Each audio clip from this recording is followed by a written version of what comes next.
Now knots can be an intimidating thing, especially the next knot, which is a Bimini twist. And we use it to tie our shock leaders to our main line. Or we use 2 Bimini twists to do the cat's paw. Now a Bimini twist is actually quite easy. It's not nearly as hard as what people think, and I'm going to run you through the steps quickly. I'm using monofilament, giant abrasion, just for demonstration purposes, to tie a Bimini twist. You take the loop, 2 lines together, hold it like that with your one hand, and your left hand you hold the tag with the main line, and you wind it up 22 times.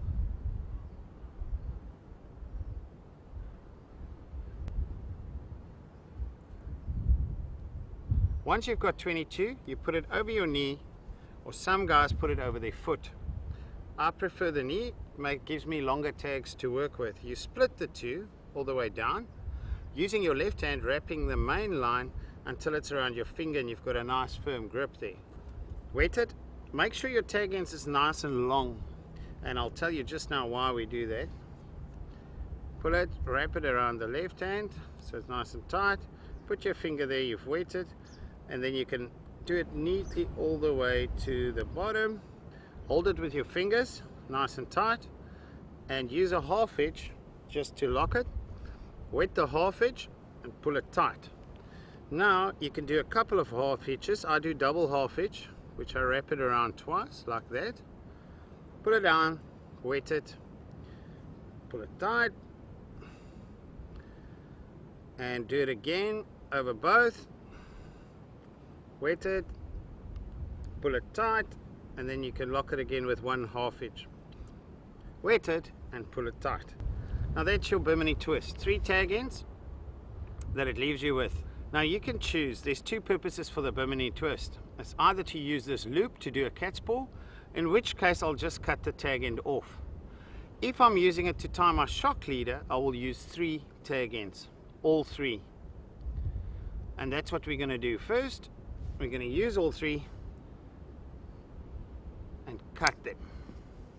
So there I've got my 3 tag ends and my Bimini twist, and all you'll have to do is just plait them neatly so that they don't separate, like that, using your left hand to turn and plait it before you make the other knot.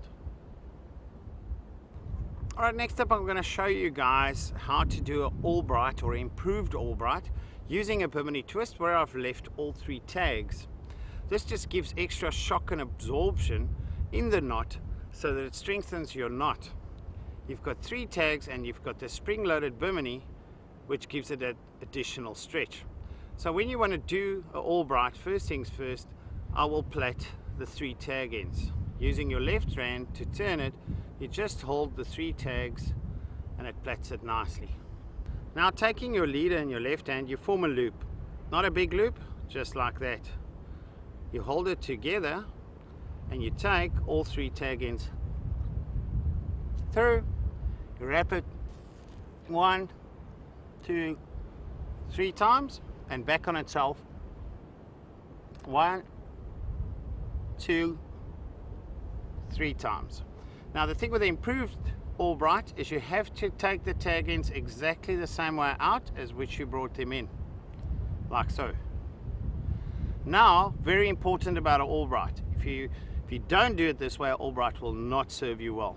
So you wet it and just pull the 2 long ends. You see, nice, and it wraps up nice and all together there neatly. Then you pull it tight. Nice and tight, and only then you take these tag ends and you tighten it. Now this is the only knot I use to tie my leader line, from mono or fluoro to a mono leader or a fluoro leader. Albright's the only knot I use. Then you'll just clip your tag ends. You can use a lighter to melt those little tag ends if you want, but no need to. If you've pulled it tight enough, there shouldn't be any problems. Main thing to remember with this knot is wet it and pull the long ends first before you pull the tag end. And look at that, nice and neat, perfect little knot.